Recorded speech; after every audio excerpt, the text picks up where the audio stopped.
Hello बच्चों, let's see the question and the question says do you think the water in Chennai is available and affordable by all? Discuss. क्या आपको लगता है कि चेन्नई में पानी को क्या चेन्नई में पानी सभी को उपलब्ध होता था और अफोर्डेबल रेट में उपलब्ध होता था? इसको डिस्कस करिए। क्वेश्चन आपसे ये कह रहा है और चलिए आंसर के बारे में बात करते हैं। No, in Chennai, water is not available to all equally and it is not affordable by all.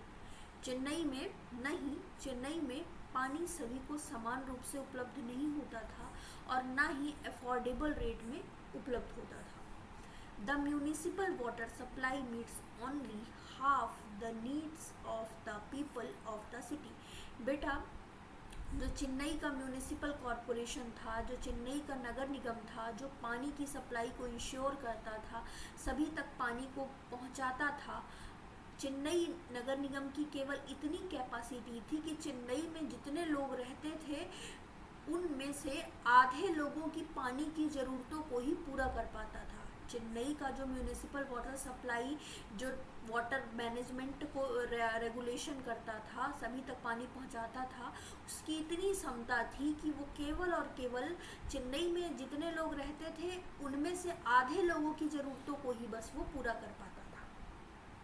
There are the areas which receive more water than others as they are closer to the storage point.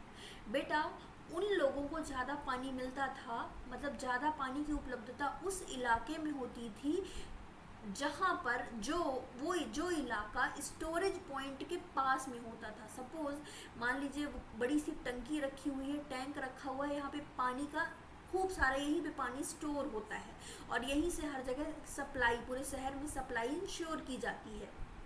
तो जो इलाके या जो colony उस storage या उस टंकी के आसपास होते थे उन्हें ज़्यादा पानी मिलता था, ज़्यादा पानी रिसीव हो जाता था कंपैरेटिवली उन इलाकों या कॉलोनियों के जो उस स्टोरेज पॉइंट से दूर रहते थे।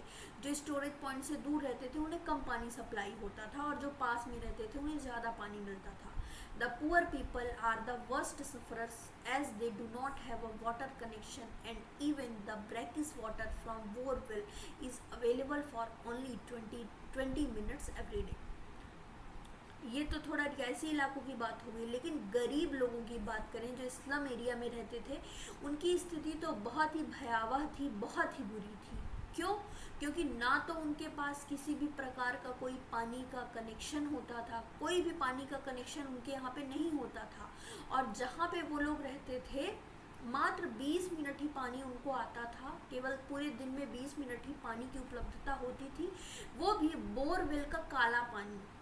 बोरिंग से पानी निकलता था, ब्लैक वाटर, ब्रैकिश वाटर, और केवल वो काला पानी ब्रैकिश वाटर जो होता था पूरे दिन भर में मात्र 20 मिनट ही आता था।